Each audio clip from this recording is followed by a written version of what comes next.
Si tu n'as pas le même ennemi que moi, pourquoi je dois t'informer quand je combats mes ennemis? Je recommence ma question, hein. C'est simple. Hein. Moi, je suis au Mali, là, il y a des terroristes, je les combats. Où est mon problème si les terroristes fuient au Burkina? Ce n'est pas mon problème. Dès qu'ils traversent la frontière, ça devient ton problème. Puisque toi et moi, on n'a pas la même stratégie de lutte. Si nous avions la même stratégie de lutte, si nous avions le même ennemi, d'accord? À ce moment, nous avons une mise en commun de notre renseignement. Puisque nous nous faisons confiance, nous combattons le même ennemi.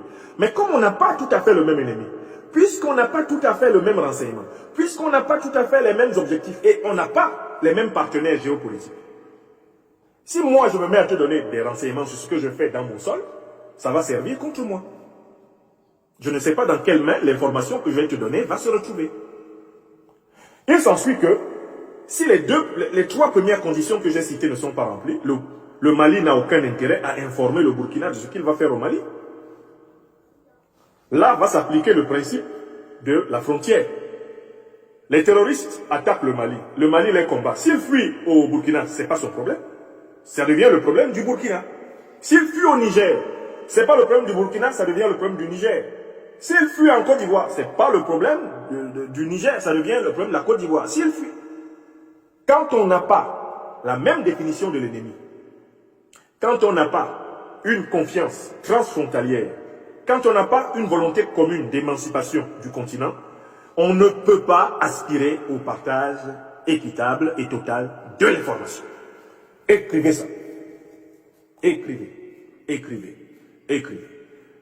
Quand le peuple burkinabé est chassé de la place de la révolution, alors que le peuple malien est bien accueilli à la place de l'indépendance, quand l'armée burkinabé est en méfiance avec le peuple burkinabé, alors que l'armée malienne est en confiance avec le peuple malien, vous ne pouvez pas imaginer qu'il y ait une coopération parfaite entre ces deux entités. Quand M. Sandaogo Damiba est incapable de définir l'ennemi, dans un livre entier comme ça, presque 200 pages, il n'y a pas une définition claire de l'ennemi. Alors que Assimi Goïta et Choguel Kokala Maïga ont défini l'ennemi. Qu'est-ce que vous voulez qu'on fasse ensemble dans ces conditions?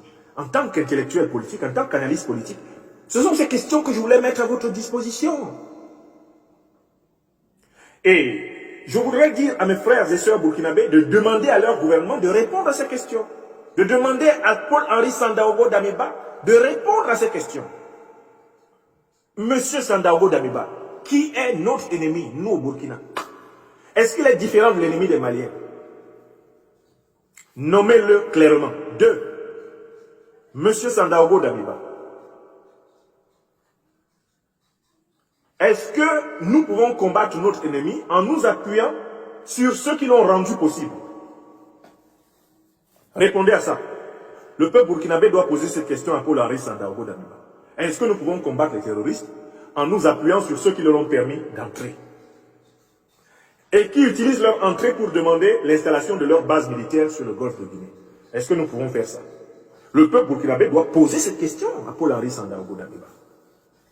Ensuite, on va lui dire, Monsieur le président du MPSR, chef de l'État du Burkina, est-ce que vous pensez que le Mali, les pays voisins qui ont diversifié leur coopération géopolitique et qui ont clairement défini l'ennemi, doivent vous faire confiance au point de vous confier leurs renseignements militaires, alors que vous ne vous êtes pas encore affranchi de la dépendance mentale envers le néocolonialisme? Oui, ça fait 3 questions pour M. Sandaogo Damiba. Alors, le niveau de conscience au Burkina est très élevé. Les Burkinabés se posent déjà toutes ces questions, ils les ont déjà posées. Et la manifestation qui devait avoir lieu le 23 avril, à la place de la Révolution, à Ouagadougou, avait pour but de poser ces questions. Il s'agissait de poser ces questions à Paul-Henri Sandaogo Damiba. Et il faut que Paul-Henri Sandaogo Damiba laisse le peuple burkinabé manifester. Et qu'il écoute le peuple burkinabé. Parce que je connais un peu ce peuple, et même beaucoup. Quand ce peuple se rendra compte que Paul-Henri Sandaogo Damiba ne fait pas son travail, il va le virer. Ce ne sera pas le dernier coup d'État là. La liste des coups d'État du Burkina risque de s'allonger si Paul-Henri Sandaogo Damiba continue à jouer et à danser la danse Bafia. Et il faut qu'il réponde clairement au peuple burkinabé sur ces 3 questions. Qui est l'ennemi?